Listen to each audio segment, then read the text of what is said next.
Well, good afternoon, everyone. Welcome to Sedgemoor District Council's Community Scrutiny Advisory Committee meeting. My name's Councillor Hilary Bruce. I'm chair of the committee, and I'm going to hand over now to Rose Stokes, who's committee manager today, and who will go through a little bit of housekeeping for us. Thank you, Rose. Thank you, Chair. Hopefully those present will hear the meeting. However, in the event of a technical failure, we will adjourn the meeting and set a new time to reinstate the meeting. Please note that this afternoon's meeting is being recorded. All members of the committee should have their video on, but will remain muted until the chairman invites them to speak. Any members of the press or public will remain muted unless they have registered to speak, at which point the chairman will invite them to make their representation. The format of the meeting will be as per the agenda published. I'll hand back over now to the chair if you'd like to confirm the officers and councillors present. Thank you very much. Okay, so I'll go through each committee member and officer that's taking part today. Ask you to introduce yourself, please, and confirm if you can see and hear me before we start the official business. Thank you. So I'll go through the list of councillors first. So Councillor Scott. Yes, thank you, Chairman. It's Councillor Liz Scott here for Maxvale Ward. I can see and hear you. Thank you. Thank you, Liz. Councillor Bartlett.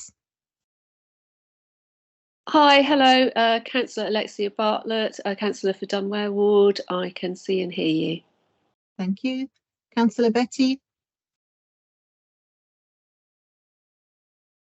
I think not here yet. Councillor Clayton. Absent as well today. Councillor Crowe. No. And Councillor Godwin Pearson. Hi, I'm here. I can see and hear the meeting. Thank you very much. Councillor Harvey. Phil Harvey, Burnham Central. I can see and hear you. Thank you.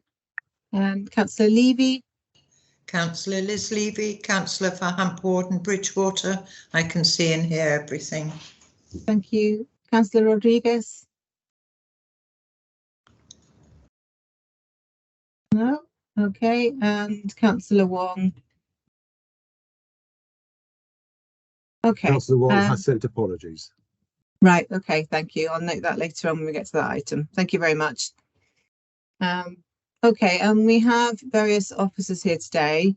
Do we have Sue Tomlinson? Oh, yes, I'm here. Thank you. Pete Granger. Good afternoon, everyone. Yeah, I can see. Hi there. Thank you. All right. Christy Blackwell. Good afternoon. Yes, thank you. I can see and hear you all. Thank you. Thank you. Anna Mears. Yep, I can hear and I can see and hear everybody. Thank you. Dorothy O'Farrell. Thank you, Chair. I can see and hear everything. Thank you. Rose, we know because we've seen already. And Rob Semple.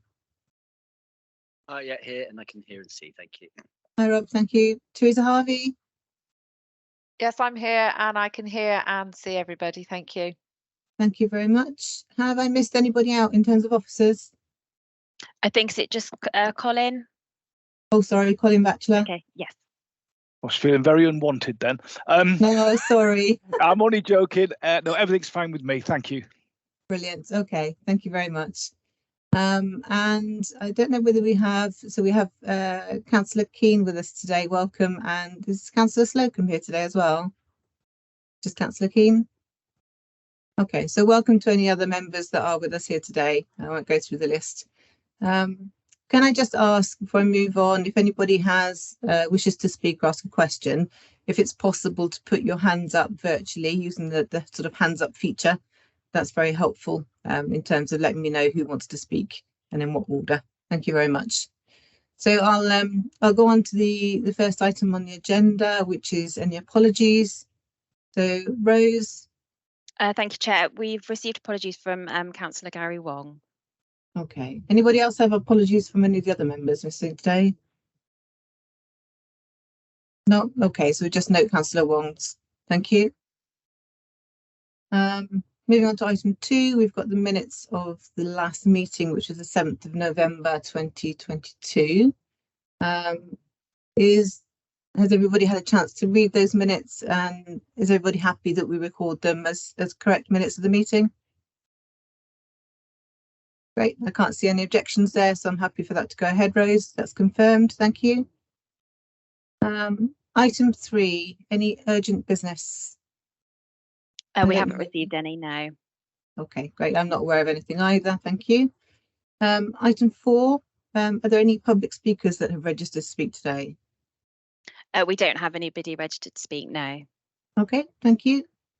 And item 5, are there any declarations of interest from the committee members? No. Okay, brilliant. Fantastic. That means we can move on to item 6, which is the item on the climate and ecological emergency.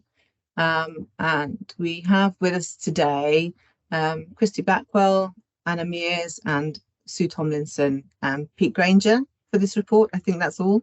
And this is this is to receive an annual report and kind of a summary of the current position on the climate and ecological emergency. And so I know that the committee members were sent a report, a written report prior to the meeting. So I hope members have had a chance to read through that and digest that a little bit. If you've got any questions on that, the opportunity to ask questions will come a little bit later. For now, I'm going to hand over to Anna. You're presenting today first, so I'll hand over to Anna, and if the other officers want to intervene as well, then please go ahead. Over to you. Thank you. Fab, thanks very much. Can everyone definitely see and hear me? Before I get going. Yes, okay, I've got a nod. Brilliant. Fab. So I'm just going to make a note of the time so that I don't go over. Okay, and give a bit of an update on the stuff that Christy and I have been doing on the climate emergency work. So we're just going to talk about the background, where this all came from, what the strategy is about, why we've decided to do this work, why it's important, and talk through some of the strategic planning elements, so the action plan and the strategy that we've done, what we've actually managed to achieve since we recognised the climate emergency, and go into a little bit more detail about the activities that Christy and I have been delivering on in the last year. And then Christy will come in to talk a bit about moving forward with local government reorganisation. So hopefully a lot of you will recognise this document. This is the Climate Emergency Strategy, which was approved in January 2021. This is sort of the why document. So why we recognise the climate emergency. Why is it important to us in Sedgemoor? Why is it important to us globally? And kind of lays out how we're, our approach to this emergency. So we've got 6 different categories of activity that we've been delivering on. Those are travel, waste, energy and buildings, business and economy, food and agriculture, and nature and adaptation. And to follow from this document, we have the Climate Emergency Action Plan, which goes into the detail of the how we're going to deal with this emergency. And that's a lot of activity. So it was pulled together sort of a broad collection of actions from officers all across the council. So this was back in 2019, before we even had climate emergency officers at Sedgemoor. We banded everyone together and asked, what are we already doing and what could we be doing? What is sort of within our remit and within our scope to deliver as a district council in order to tackle the climate emergency. So there was quite a lot of activity in the original action plan, and it was very much council-wide. And then we split it into short-term, medium and long-term actions, and also 3 different spheres of influence. So activities that we do within the council, so internal activities, things like how staff commute to work and things like that. Then we looked at direct action, so things that we can influence but are outside of the council, and then indirect, so things like lobbying and trying to influence central government. So these are kind of documents from the past, which hopefully you're familiar with, but just a bit of a recap as to where we're coming from. There's also then a Somerset-wide climate emergency strategy, which we've also been contributing towards from Sedgemoor and also been helping to deliver on. That was also approved in January 2021. And then I think I'll pass over to Christy to talk about how we put together the put the action plan onto Pentana and how we're delivering this now. Thank you, Anna. Yeah, so as Anna said, a lot of the strategy and action plan work was done in late 2019-20. I came into post in mid 2021, and one of the very first actions that I did was to look at the broadness in that action plan that had been delivered. So that was a 10-year action plan. And the piece of work that I undertook was to go out to all of the service areas within the council, speak to all of the officers who had put forward suggestions within that action plan of what they would be focusing on, and really pin down what they would be able to deliver in the next 1 to 2 years, so that we could put that information onto Pentana, our internal performance monitoring system, and use that as a way to be able to monitor the vast amount of activity that was going on across the council. As you can imagine, I can't necessarily be involved in all of the project work that goes on across the council, so very much focused on what Anna and I could achieve as a team, but wanted to keep that general knowledge of what was going on across all of the services within the authority. Around the same time, August, September 2021, we also were well into discussion with Somerset West and Taunton, who actually themselves had a larger team than we did, delivering on their what's called their CNCR plan, which goes with their climate emergency strategy. So both councils were doing very similar things, and we saw the benefits in seeking to join up with Somerset West and Taunton, to be able to get maximum benefit from the capacity within that resource that they had. So we joined in partnership. I think it was October 2021. Full council made the decision that we could join in partnership. That meant us contributing financially, and we were able to share resources across the two authorities. And this scrutiny panel has obviously been receiving highlight reports from our work as a partnership. And in the report that I've provided separately to this, I've obviously outlined that there are kind of 3 major pieces of work that we've seen a real benefit in our delivery ability from being part of that partnership. And those are the installation of electric vehicle charging points in Northgate, the ecological vision and action plan that we did in partnership, and also the carbon emissions baselining work that we've been doing. So 3 quite major pieces of work that we've managed to do with the benefit of having that partnership. Go on, Anna. Okey-doke. So I'll just talk a little bit about sort of our achievements at Sedgemoor District Council since recognising the climate emergency. There's a lot that's been going on across all of the council. These slides also, or these images, have been created with a view to sharing with the public some of the achievements that we've made. So these are available on the intranet, on the climate change website. If you go, not the intranet, on the internet, external internet. If you go onto the climate change page, then you can have a look at some of these in more detail. But just to pick some out, we've done a lot around our light bulbs and reducing energy consumption, so switching to LED light bulbs. When we had the plant room, we did a lot to try and reduce the impact of the menu there and introduce a plant-based option once a week. And we've been doing recycle and raise every year. So we've tried to capture all of those things in these documents here. This has also led on to a broader piece of work around calculating our corporate emissions. So now I'm going to go into a bit more detail about some of the stuff that we've been delivering on as a project team, me and Christy. So we worked with CSE, the Centre for Sustainable Energy, to look at our corporate emissions from commuting into work. We were kind of given a very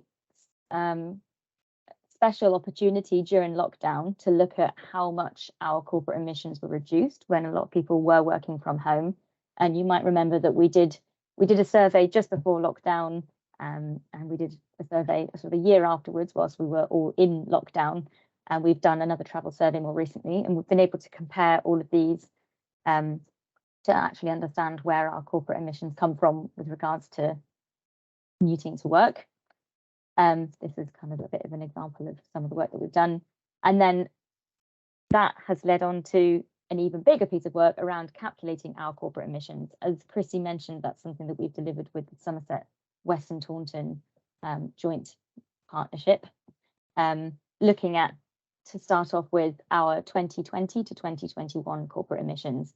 And that takes into account staff commuting, as well as heating, gas, electricity in Bridgewater House and Collie and all of our fleets travelling for work purposes, as well as people commuting to work, and lots of different elements to that. So that's been quite a big piece of work that we've been able to deliver jointly with Somerset Western Taunton, and we're now working on this as part of the LGR work to understand our emissions alongside the other districts as well, and so that we can get a sort of county-wide corporate emissions calculation before going into unitary as well, which Chrissy will pick up when she talks about LGR bit. Another really great thing that we've been doing at Sedgemoor is the Environment Champions Network. And we've actually been able to do some in-person events recently as well, which is quite exciting because we've done quite a lot of events online and had speakers come in and talk about climate resilience and local nature, how we can protect nature in Sedgemoor. We've had all different speakers on a range of topics to help improve resilience among residents in Sedgemoor. And we recently did a workshop in Othery Village Hall on a community adaptation toolkit to help communities to understand how their community spaces can help with our climate resilience as well. So we've been doing events as part of the Environment Champions Network. We've also been sending out a monthly newsletter, which hopefully a lot of you have been receiving through bits and pieces into your inbox as well. And also just building up a network so that people can share good practice, and we're seeing that work really well. And we've got another event coming up in February where we're doing a sort of joint online and in-person event. So there'll be an online event where we're going to have a presentation from the Wetlands and Wildfowl Trust, and then a week later we're going to go to the Meads Eco Park and actually have a bit of a tour and have a look. I've been advised that wellies are essential for that. If anyone wants to come along, I think that should be quite good fun. So that network is building and building, and the events are getting more and more traction. So that's been quite exciting. And of course, the Sustainable Sedgemoor newsletter that's been coming out monthly as part of that as well, with contributions from officers across the council. We sort of highlight things that have been going on in Sedgemoor, things that we've been doing as a district council, and also things that are just happening in the local community, signposting people to funding opportunities. I should highlight also that Environment Champions are residents in Sedgemoor who may be part of a green group or part of any community group and want to sort of be able to influence and have a bit of learn a little bit more about climate change and what we need to be doing in Sedgemoor, and people who can kind of trickle that information down to their communities. And we've got over 120 subscribed now. Got quite good numbers, and it's building and building. Very exciting. So just in 2022 then, to narrow it down to the last year, we've had a lot of successful projects really. We did an all-staff climate change training this time last year, which saw the majority of Sedgemoor's staff attend. We had 293 staff attending those sessions, so really, really good turnout and really positive feedback from staff as well. And it seems to have started those conversations where I think with COVID and there was a lot of other stuff going on, it sort of reminded everyone that this is still a corporate priority. We've also delivered the tree fund. So we did 2 rounds of this at the end of 2021 and at the start of 2022. And the second one was sort of part of the Queen's Green Canopy In total, over 500 trees were planted through this scheme. So we had small trees, medium trees, large trees, whips, all sorts of different types of trees as well. So we have a variety of species as well, which helps our resilience for the future as well. That was really successful. The corporate baseline I've already mentioned. And we have recognised the ecological emergency and produced the State of Nature report with the Somerset Western Taunton Joint Working Partnership. There's more.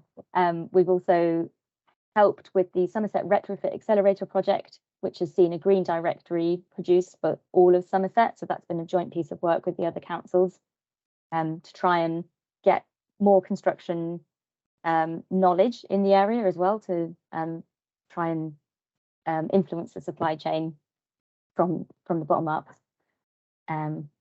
We also have a staff environment champions programme, which is staff in Sedgemoor District Council. Once a month we meet and we learn about issues that are facing Sedgemoor, and they're sort of ambassadors of climate change in their different service areas across the council. That's been very successful. And we've also supported the Somerset Food Trail, which has meant that they've been able to get more promotional material out, and they'll be able to continue that next year, which has supported sustainable local food production in Somerset. And now I'll pass over to Chrissy to talk about LGR a little bit. Thank you, Anna. Yeah, so obviously since we started this LGR journey, we've had a work stream for climate change. I think it's called the Climate and Water work stream, that myself and Sue, who's on the call, are part of, along with all of the other district reps and county.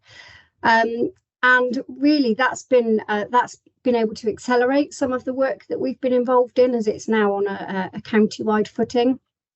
So again, if I revert back to the written report that I've provided to you, I've just outlined some of the key areas that I've certainly had involvement in, and not all, I will say, because there are quite a lot of work streams that are happening at the moment, or quite a lot of products rather, if I use the right language, within that work stream. So if I just take out a few, so local area energy plan, for example, at the moment we are looking to the market for an organisation to support us in developing a local area energy plan, which will mean looking at our capacity across the whole county, and looking at where we have opportunity to invest in renewables, what our land coverage is like. So that piece of work will be coming online in the next couple of weeks. I think we're doing a moderation meeting next week around the procurement process. So that's really interesting work. The carbon baseline is a product that Sue and I are actually leading on, and this is about bringing together all of the corporate carbon emissions data that's captured across the county, all the different local authorities, and bringing them to a point where they are all using the same methodology for calculation, and then coming up with a footprint, I guess, a baseline for Somerset's carbon emissions as they currently stand. And we're running that from the period of 2018-19 up to current day, so that we've got a kind of 5-year picture of Somerset's carbon emissions, so that as we move into the new Somerset Authority, we can look to build on that, and it will give us an idea of the trajectory that we need to be thinking about in order to reach our net zero ambitions for 2030. Again, we've gone out to market and we're being supported by an organisation called CGI to develop that piece of work.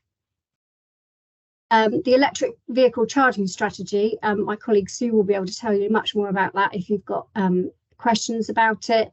But again, that's about bringing the resource across the whole county and trying to bring us to a similar hymn sheet, I guess, as it were, because each districts are deploying with different organisations.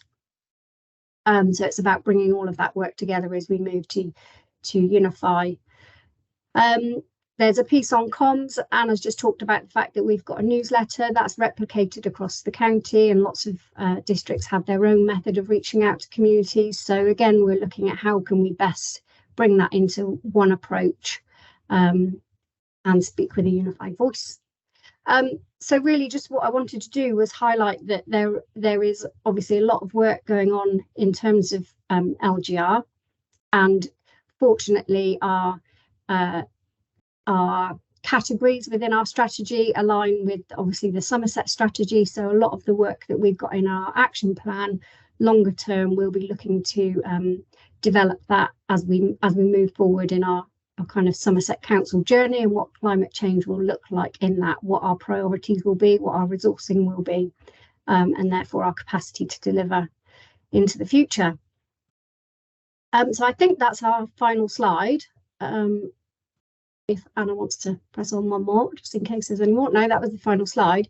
So I guess I'd just finish by saying, as mentioned at the beginning, we've got colleagues Sue Tomlinson from Somerset West and Taunton, who is obviously our partnership lead, and also we've got Pete Granger, who leads on a lot of the ecological work that we've been doing.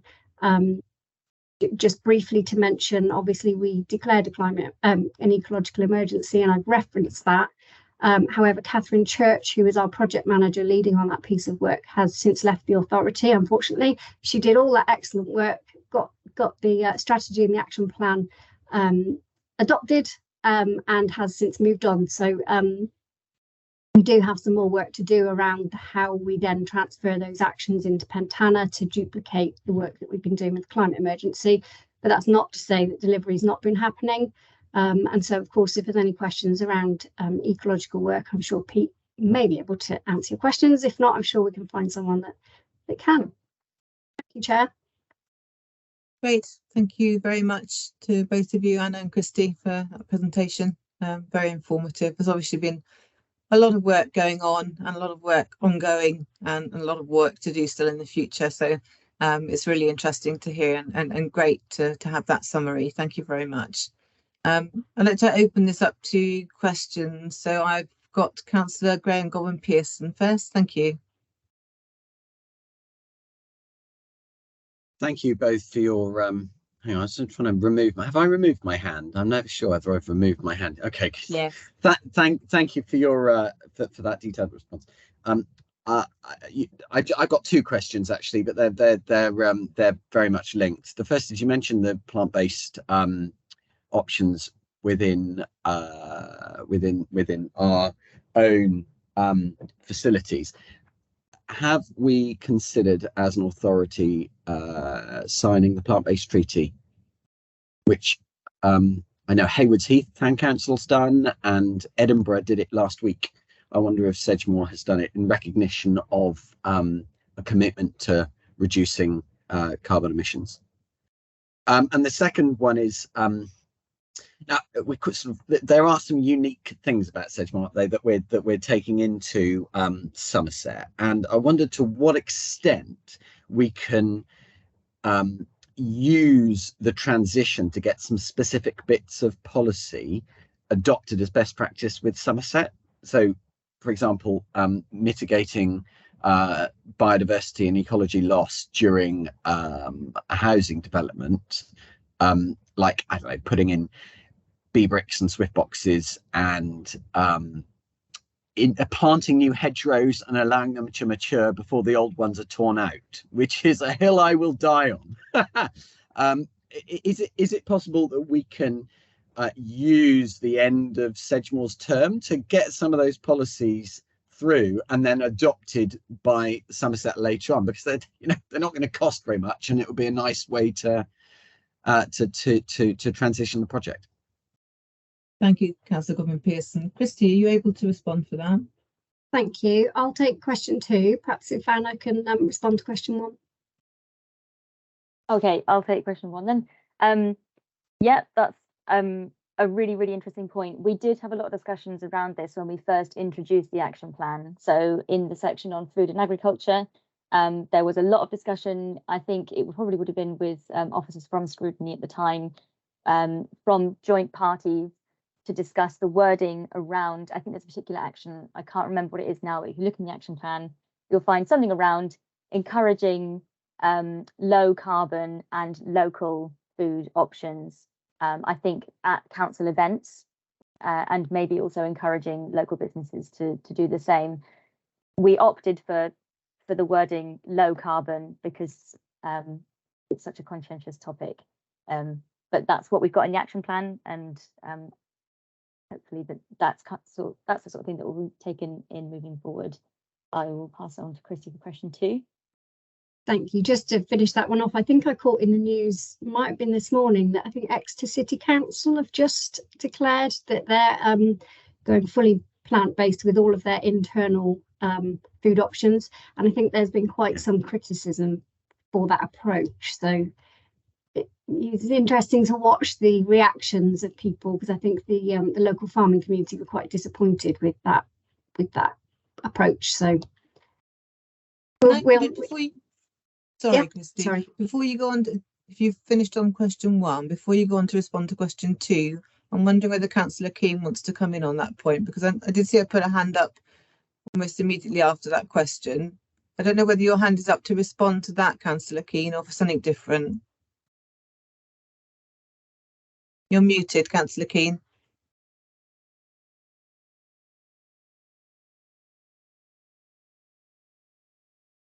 You're still muted.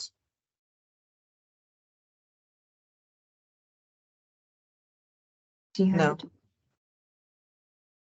Okay, I don't know whether she's actually got... Can you hear us okay, Councillor Keane? You're muted.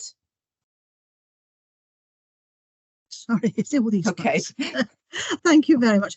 No, the different things I wanted to say are far more general, so I'm quite happy to wait until all the other committee members have made their comments. Thank you. It was just in case you wanted to come in on that one. Thank you very much. Okay. Sorry, Christy, to interrupt. Not a problem. I think just on the question about taking policy through, the ecological emergency work that we did is a really good example of that. So again, in my report, I've referenced that there's a subgroup of the work stream that I'm not actually working on, but there is a subgroup that are looking at a project implementation document, PID, which will look at taking the very best of what we have done in districts and taking that through into the new authority as an approach.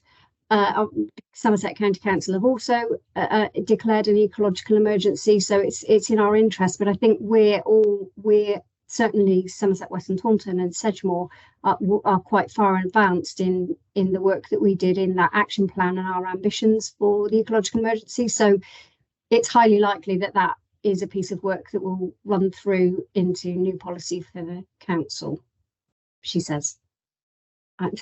Fingers crossed.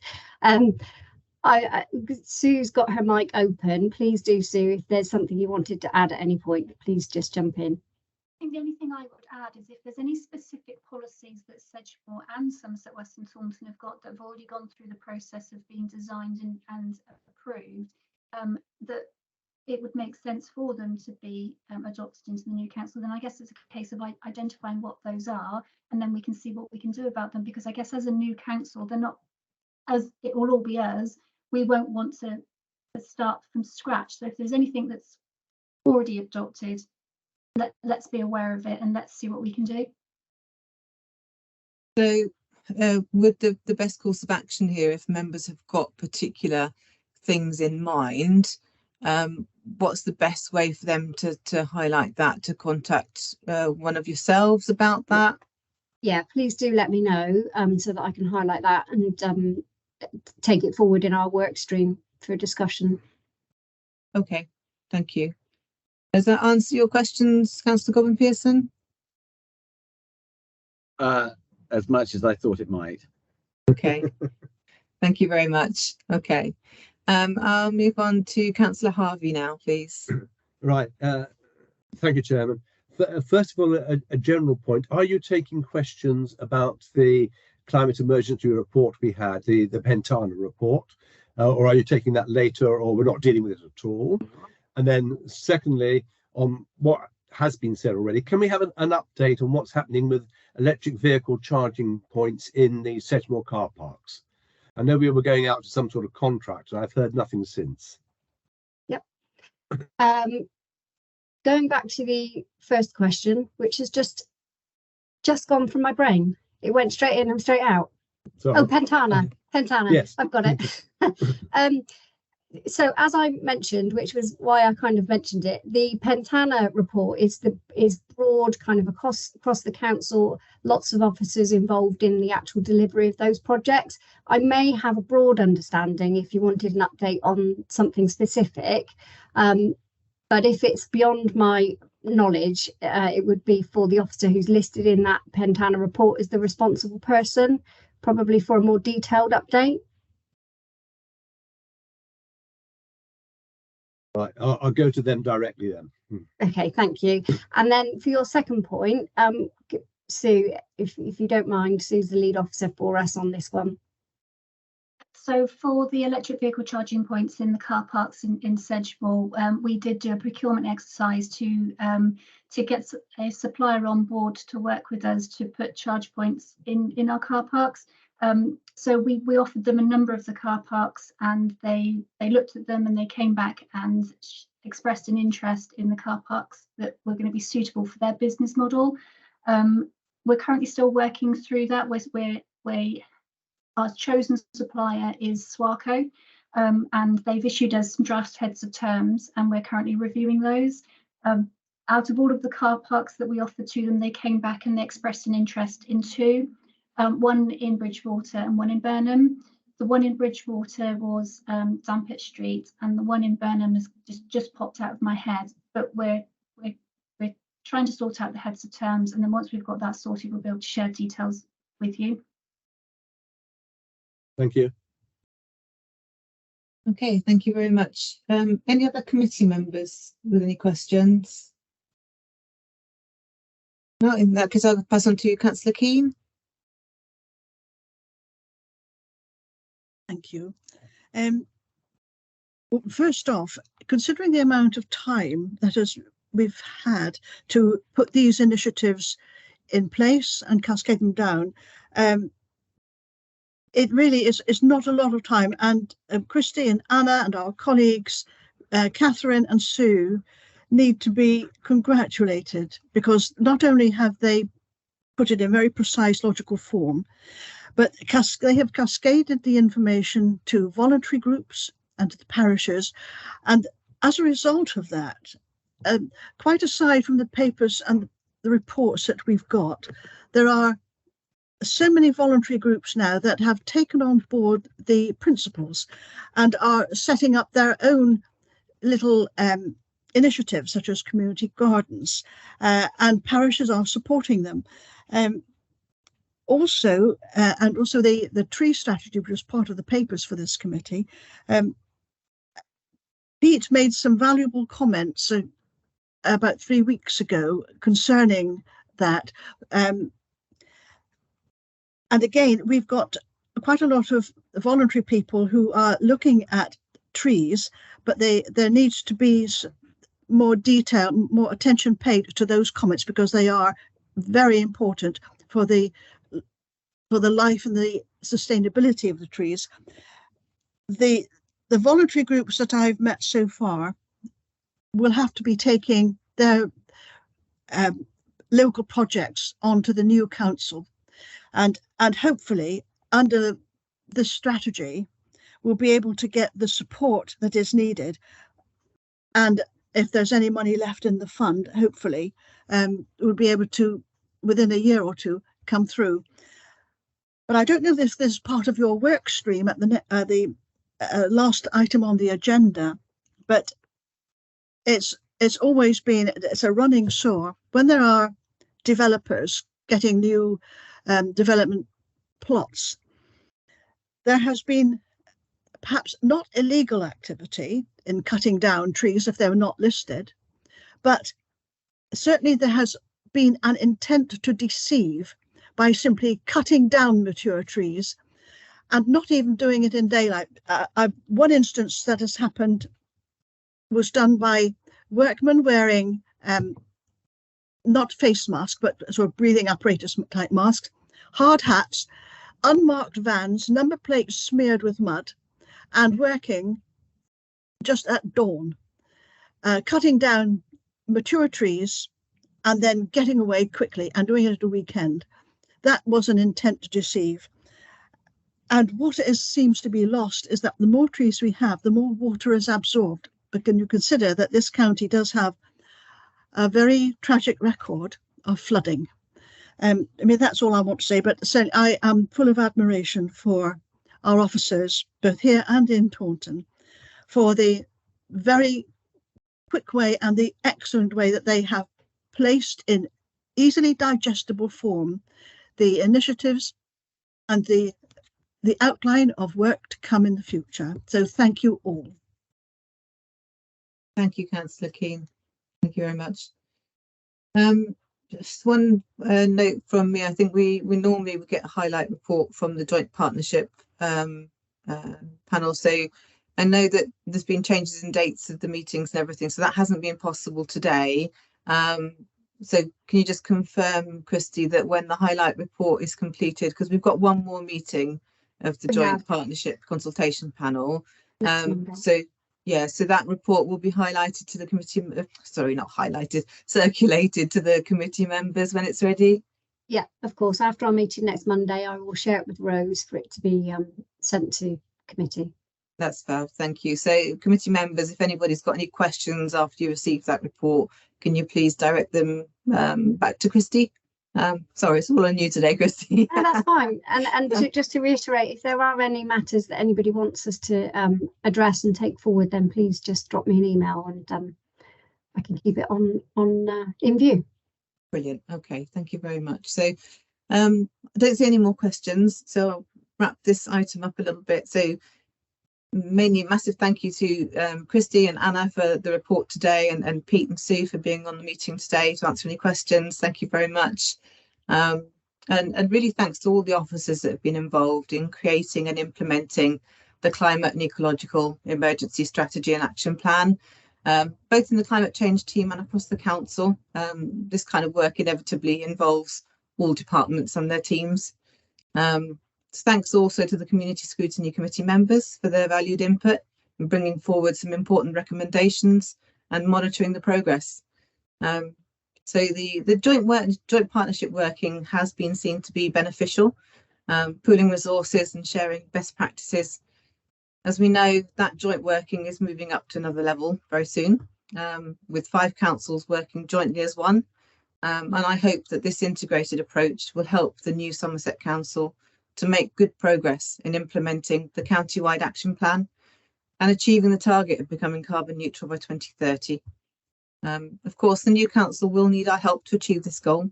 So everyone, I think, in Somerset needs to do their bit to help protect against the effects of climate change.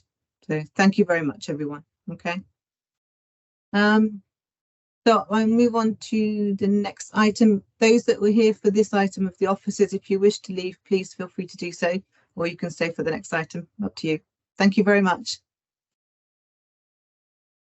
Okay, so I'll move on to item 7, which is the item for the town wardens. There is a report in the agenda pack for this, which is outlining the deployment guidelines for the town wardens. Today's item was to receive an overview of the role of the town wardens, and we have with us today Rob Semple from Community Safety and Resilience and Colin Batchelor, who is the Senior Town Centre Warden. So I'm going to hand over on this item to Colin, if that's okay. Colin? Yes, good afternoon, everyone. Hello there. I think I might kick off, Hilary, and then I'll hand over to Colin, if that's all right, because I can give you a bit of a background of kind of how we got to where we are, and then I'll hand over to Colin to kind of talk about what's going on at the moment with his team, and sort of taking us through what's going to be happening over the next kind of short period. Okay, thank you. Yeah, thank you. So this originally came round when they were looking at town deal funding. And they were talking to people about what are the barriers for people coming back into Bridgewater after COVID and to kind of rejuvenate the high street, what was putting people off. And one of the things that did come up was around kind of antisocial behaviour, perceptions of crime, perceptions of street drinking, that type of thing. So we got talking with the town deal group and kind of about what we could do about that, and we proposed the idea of town wardens stroke ambassadors, people that could be in the town centre, engaging with the retail premises, with the nighttime economy, with the shoppers, but also with the people that are perceived as causing issues in the town centre. So our street drinkers, our young people that are potentially causing antisocial behaviour in the evenings, that type of thing. So we started looking at how that could work. We put together a funding bid that went forward with the rest of the proposals, and we were successful in gaining £1 million to run for a 4-year project. So what that has allowed us to do is recruit 4 full-time wardens, which Colin is the team leader for. So there's Colin and 3 full-times. And what it also allows us to do as of year 2, so that would be kind of beginning of next financial year, we can look to employ a further 2 part-time officers. What we thought is that we'd give ourselves a bit of time at the start to kind of see what that demand was and where we might need that, what kind of officers, what kind of timings and stuff we'd need to bring in there. Okay, so that's going to be coming on, the next 2 posts will be coming online at the beginning of the next financial year.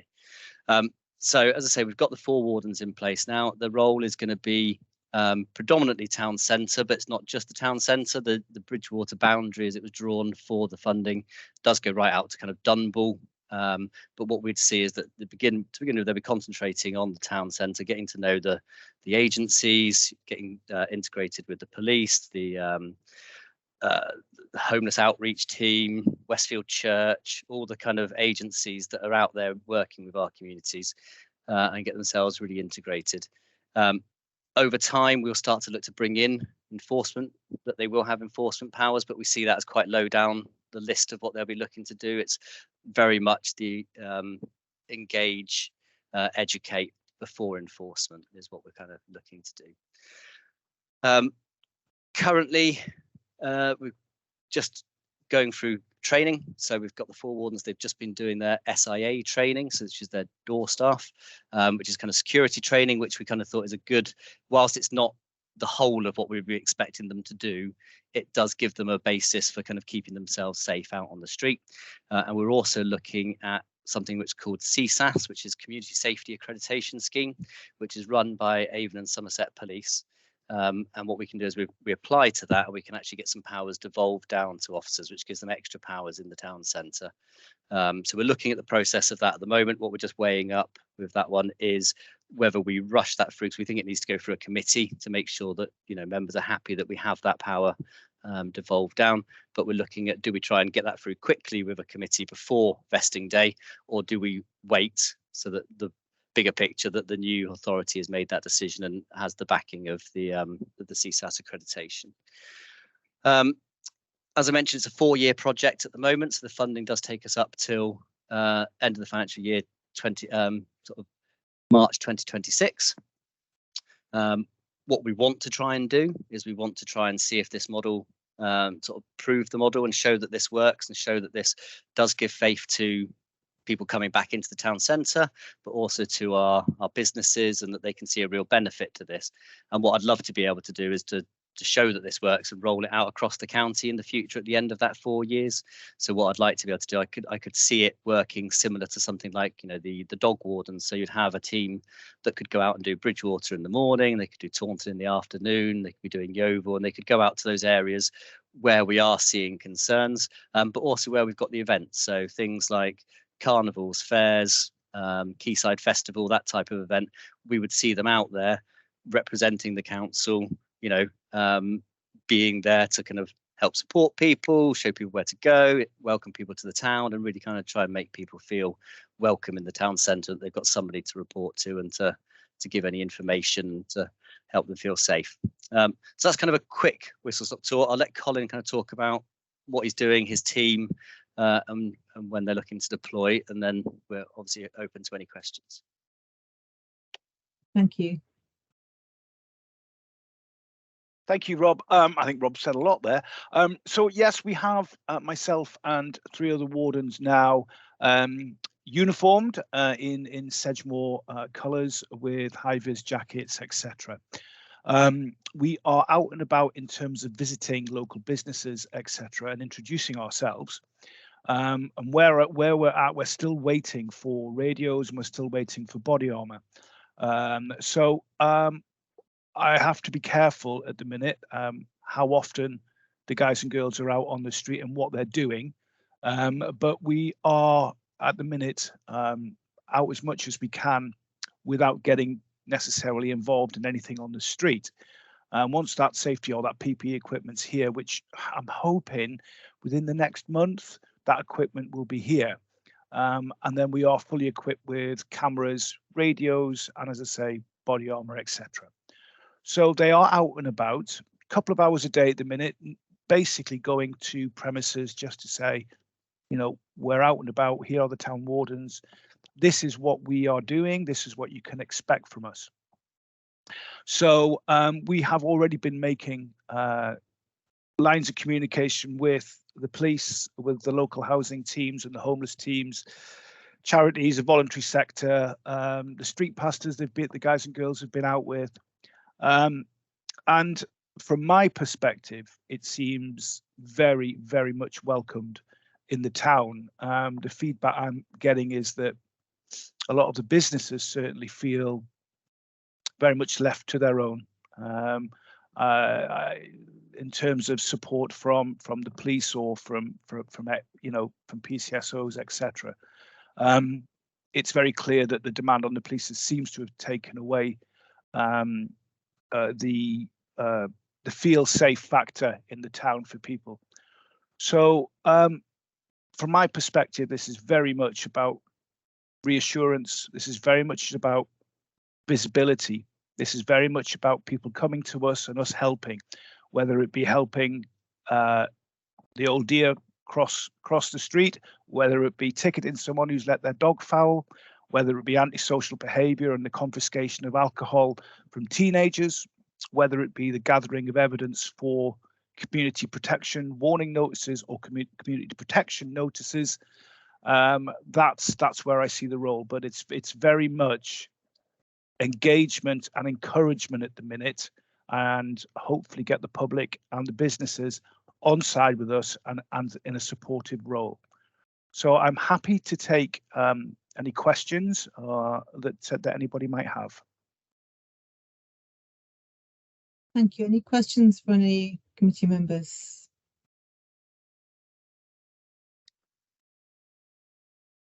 Councillor Scott? Yes, thank you, Chairman. Yeah, I think it's a great idea to have somebody visible on the street, you know, to sort of back up what the police do. And it's very good. So there's 4 of you. How do you envisage that your day is going to be spent? Because you mentioned that you know, you could be in Bridgewater one day and then maybe Taunton in the afternoon. Well, of course, things that happen haven't got a pattern really, have they? That's the future. So the future, Councillor Scott, would be looking to go across the county. At the moment, the funding is solely focused on Bridgewater, so the wardens are only able to cover Bridgewater at the moment, unfortunately, because of the nature of the bid. So it will be, you know, out on patrol in Bridgewater. And Colin can talk you through how he's looking at the shift. So it will be covering evenings and weekends, but it'll be out on the ground, based in Bridgewater House, and then patrolling out from here and being that visible presence and hopefully that peace of mind for people. All right. Yeah, that's good. Thank you. So as Rob says, I've just come up with a shift pattern, an 8-week shift pattern, which covers an early shift, which would be 8 till 4, then a mid-afternoon shift, which is a 10 till 6, and then a later shift, which is 1 till 9. And I have split that across 7 days, with as much what's the word? Sorry, trying to get as much crossover between the 4 officers, so we're not all on the same shift. It's the same shift pattern, but we are starting at staggered times to ensure that the town is covered as much as possible for 7 days with 4 people. So that's where we are with that. That shift pattern will start next Monday. So we should be out basically 7 days a week with rest days staggered throughout the 8-week shift pattern, if that makes sense. Thank you. You've provided pretty much everything I think I wanted to know in terms of the information. Just to confirm, so the hours, it's 8 in the morning till 9 in the evening will be covered. That it will be, yes, absolutely, yeah. And that's not necessarily every day though, is it? So that's what we've got to be, because there are 7 days a week, so it's going to be, you know, not every day will be covered 8 till 9, and actually, you know, Mondays, for example, probably don't need to be covered as much on a late evening, but yeah. Okay, because I mean, I think from my point of view was your purpose is almost sort of to encourage people back into the town centre. But I didn't want it to be just kind of concentrated on the kind of shop opening hours, because a lot of the antisocial behaviour is happening in the evenings, and we want to be able to encourage people to come and walk in the parks and, you know, feel comfortable in our town centres. So I'm just encouraged that it's going to go on until the evening as well. And that's right. And don't forget that I've come up with a shift pattern just based on the information that I've had so far. That doesn't necessarily mean that pattern is going to continue. We have to see if it's fit for purpose. And that will become apparent over the next few months, and certainly through the summer months, when we will experience antisocial behaviour and drinking and the kids out there, etc. So it's flexible, put it that way. Okay. And we're not just concentrating on so to begin with, we will just be concentrating town centre, but you know, this is the wider Bridgewater. Sorry. So actually, once they've got a handle on what they're doing in the town centre, you know, you can expect to see them wandering down Parkway or down Road Lane, you know, where there are businesses, you know, maybe walking past schools as they're kicking out, just as that, you know, to build that awareness of them. Sorry, I got a frog in my throat. But yeah, so I think town centre solely to start with, but as we start to move on, they'll push out across the, you know, the Bridgewater boundary to make sure that they're out and visible, and supporting other agencies. So, you know, because they're going to have body cams, they can be the kind of eyes and ears of some of the other departments. So actually, environmental health, for example, if they're looking at, you know, a refuse problem at a premises, rather than them have to send an officer out, they can contact our team and say, any chance you could pop around the back of such and such business and just take a picture of your body cam and send it to us, and then they know whether or not it's being complied, and they can work that way. And likewise, linking in with our licensing colleagues, our clean surroundings colleagues. Colin's team have already been out and done quite a few shifts with our street cleaners in the early mornings to kind of see what they're having to put up with and what kind of things they're coming across and where they're finding needles and, you know, all that type of thing, which has been really welcomed by the street cleaners. I think they've seen a real sort of validation of what they're doing, and that they feel that someone's actually coming in to try and help support them, because they do feel a bit alone sometimes out there, I think. Okay. And in terms of the area covered, so obviously not just the town centre, is there going to be kind of a map or something which will show the boundaries of which area will be covered, or is that so fluid that you can't really? I mean, there is a town deal boundary, which I don't think we're going to fully go to because it doesn't really make sense. So the town deal boundary, I think, goes right up to the Dunball roundabout, and out to kind of junction 24. I think we will be sticking to kind of Bridgewater as itself, you know, the town's kind of right out to kind of Kingsdown, and probably, you know, out to kind of junction 24. But I don't see there's much need for us probably to be going out along dual carriageway out to Dunball unless there was a specific problem there. The only shame is that, you know, as I've said, the funding is limited, so we can't push them out to Highbridge, you know, because there's things we could push them out to Highbridge for. You know, ideally, if this was a fully funded scheme, we could use this to support the issues out at Cheddar Gorge and that type of thing around the antisocial driving and stuff. But at the moment, it is Bridgewater. But if we can prove the model, I'd love to see the county council take that on and spread and make it a county-wide project.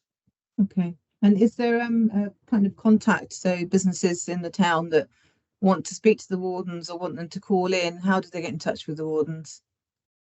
So I've literally, as it's just come online today, is the town centre or the town warden inbox. So we were talking about patrol plans before. So we're going to rely heavily on our internal colleagues and agencies as well as external in terms of providing us with information or intelligence for us to be able to go out and make a difference. So if the new email, if I remember, is I can put it in the I'll put it in the chat for everybody. That's probably a bit easier than me trying to put it out. But yes, there's an email address that you can all contact and feed us information, request for visits and that kind of thing. So that's how we are initially communicating. And then day to day, it'll be via the radio and the Town Link radio system. Okay, so for just for information for any members of the public that might be listening or might hear this recording afterwards, if they want that email address, they can just call customer services and that'll be handed over for them. Yeah, absolutely. Okay, brilliant. One last question before I go to Councillor Keane. What kind of systems are going to be in place for monitoring your progress and how it's working and reporting on that? How will that work? So we already have to report to the town board, the town deal board. So we have to report into that regularly anyway. So they've got and we have to report back to government on certain conditions in the funding.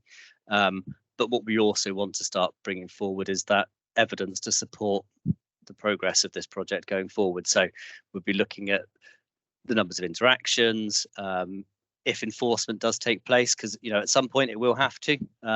We've kind of talked about this quite a lot, and what we don't want is our wardens to become one of those ones you see on Facebook that everybody's talking about how strict they are. But actually, at some point there will come a point. So I think we've talked quite clearly that say cigarettes, for example, which is something we have noticed around the town. First time you see someone dropping a cigarette, but you would actually interact with them and politely say, "Oh, did you realise there's a bin over there? I don't think you meant to drop it," being quite nice. And second time you'd be maybe a bit more, maybe even the first time you pick it up for them and say, "Look, I've just noticed you dropped this." But then second time you're getting a little bit more, letting them know what tools and powers you do have if you need them. And third time, fourth time, then you're looking at, right, okay, we're going to enforcement now, because actually, as we know with a lot of antisocial behaviour with the broken window effect, if there is rubbish, if there is broken windows, then it multiplies. So actually, if we allow cigarette butts and beer cans to start building up, people think it's okay to drop more. So actually, if we can help to improve the image, then that helps to improve the perception of crime as well. And that's something we need to be quite clear on, is that sometimes the perception does outweigh the issue. So street drinking, for example, the perception of street drinkers is sometimes worse than it actually is. So what we need to be able to show is that there is somebody out there that is engaging with street drinkers, for example, that is talking to them daily, that is, they're visible, so that people start to feel that, okay, if they are doing something wrong, there is somebody there who's going to see that and deal with it. And actually, if they're not doing anything, then maybe they're not actually doing anything officially, wrong at the moment. So yeah. Okay, thank you. And you mentioned in the guidelines about so enforcement tools, and there's talk of PSPOs, CPWs, FPNs, so fixed penalty notices, etc. Where can the public find information about what kind of enforcement tools are going to be implemented? So they're all ones that are currently used by the council anyway. Most of them are on our website. So public space protection orders, for example, we don't have many left at the moment, but that's something with the wardens we would look to change, because basically when we went to renew our public space protection orders around consumption of alcohol in public places, those type of things, last time the police didn't support, because they felt it was an extra burden on them to have to enforce. Now, obviously, we have a team that can enforce. We didn't previously. So actually, we'd be looking to see if the evidence supports that actually would bring some of those public space protection orders back. All of our public space protection orders are listed on our website, and the community protection warnings and notices are on there under our tools and powers as well. And the fixed penalty notices come under all of our similar things, either PSPOs or under the Environmental Act, under things like the litter and all of those. Okay, thank you. And I don't know about the others, but I think for me it's important, if ward councillors, if you're going to be patrolling a certain area and there's a ward councillor there, please get in touch with the ward councillors, and I think some of us would be happy to come along and come out with you and spend a bit of time talking to you, and occasionally just even once a quarter just coming out on patrol. So that would be nice to have that contact. Okay. Councillor Keane. Councillor Keane, you wanted to add something? Did Colin want to come back? You were starting to say something. No. I was just going to say we would certainly welcome any support from local councillors to come out with us and see what's going on out there. So absolutely, I'd be very keen to see that happen. Thank you, and thank you, Chair. This is a brilliant scheme, and I just wish it could have happened. I've lost my page. I wish it could have happened years earlier, but of course the money wasn't there. In amongst all the words of enforcement, what you didn't say, but I think implied you said, is helping and preventing people who are vulnerable because of any substance or alcohol misuse from coming to any further harm. Having talked and had contact with the street pastors in Weston-super-Mare, and there used to be street pastors in Chard, but I've not been down there lately. They saw that as one of the major parts of their business. Now, you did say how flexible you were on timings, but during the summer months or weekends, special celebratory weekends or days, it'll be after 11 o'clock at night, maybe when pubs and clubs start emptying out, which is when quite a lot of the individual wardens would be fully engaged. And it would be very good if some of your reporting in the future could actually highlight the amount of individuals that you've helped as part of the self-audit of how much you've been able to assist and prevent someone from getting in from a difficult situation to a catastrophic one. Because I think that means every penny then is very well spent. Thank you, Chair. Thank you, Councillor Keane. Right, any more questions from anyone on this item? No, I think then all that remains for me to do is to express my thanks to Colin and Rob for being here today and talking to us about this project, and really wish you all the very best with it. And I hope we do actually manage to create a really good model here in Bridgewater that can showcase what can be done and can be taken forward across the county. So I think just best of luck with it, really. Good luck. Thank you. Okay. Thank you. Bye. Okay, so moving on to the next item, we're on to item 8, which is about the work programme. So I will hand over to Rose for this one. Thank you, Rose. Thank you, Chair. Just to give a bit of a summary of what's coming up, next week, Corporate Scrutiny are looking at an update on the business as usual working group on how they are prioritising projects and what will happen to those projects that may be stopping before the new council comes into place, and also looking at what Sedgemoor is doing to mark the end of the council. Also, I did send round a response from Nathaniel Lucas from some points that were raised at the November meeting. And so if anybody has any questions around what he's come back with, obviously there has been further information since then with the outcome of the Levelling Up Fund being announced. But if anybody has any questions, then I'd suggest perhaps contacting him directly. And then in March, we have a final scrutiny committee, which will be a joint one, and we're hoping for that perhaps somebody from Somerset County Council may be able to come along just to give a bit of an overview of how they look at scrutiny at the moment, and just sort of hoping that by then there may be a bit more information on what the scrutiny committee structure will be for the new council moving forward, just to have a bit more of an understanding of where we are, what all of this is sort of being handed over to scrutiny wise. So the meeting in March is the 20th of March. I think Councillor Keane has just asked, and we're also sort of hoping to just have a bit of a roundup on Sedgemoor's scrutiny work over the years, perhaps sort of like a little bit of statistics and success stories, and then I think we've just enclosed the key decisions that are upcoming between now and the end of March as well. I don't know if anybody has any questions. I can do my best to answer. No questions on the work programme. Councillor Keane. Thank you. When the transition happens, will some of the recommendations that have still outstanding from this committee be passed on the new council to their scrutiny committee, hopefully that they may then be pursued and perhaps completed? I think at the moment we don't particularly have anything that is outstanding, but obviously sort of in terms of perhaps like the work that Nathaniel does, that should then be it should be fitting into a one of the new council's committees. So everything that is in all of the district topics should then fit into the scrutiny committees at the new council. It's not something I have been massively involved in them putting together the scrutiny committees. So unfortunately my knowledge on it is a little bit limited. But yes, there isn't anything. We have sort of tried to sort of tie up the loose ends a little bit. So there isn't anything sort of drastic that is outstanding at the moment, but all of the sort of similar topics should carry on into the new council.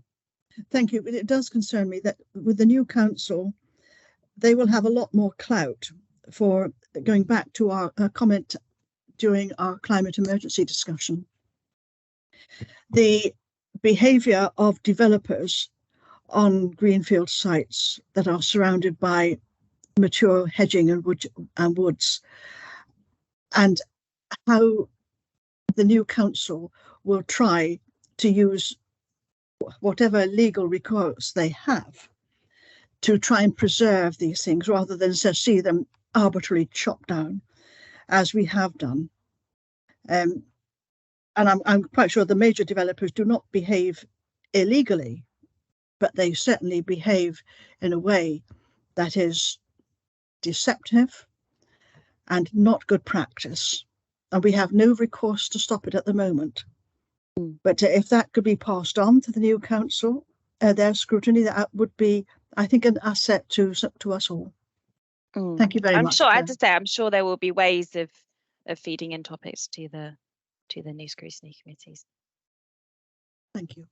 I can add a little bit to that I've been involved a bit in the work group for creating the structure for the scrutiny committees for the new Somerset Council, and I believe that's going to executive possibly this week or next week. So the structure is being set up, and I think that one of the things is that all of those meetings are open to everyone. So anybody, once the scrutiny meetings begin, anybody can join those scrutiny meetings and highlight issues that are important to them. So I think that option will be open for all. So yeah, so that structure is being prepared now. So thanks. Okay, thank you. Right, so I think just to wrap up then on that one, I'm not going to say anything major today, although it feels a bit sort of momentous because this is the last community scrutiny committee meeting for Sedgemoor, just purely community scrutiny. We have obviously got another one coming up in March, which is the joint scrutiny meeting. But I'd just briefly like to say thank you to all of the officers and members that have been involved in the community scrutiny committee, present and past, and to thank everyone for their valued input, the time and the commitment that they've given to this, and just say we'll meet again in March. So until then, au revoir.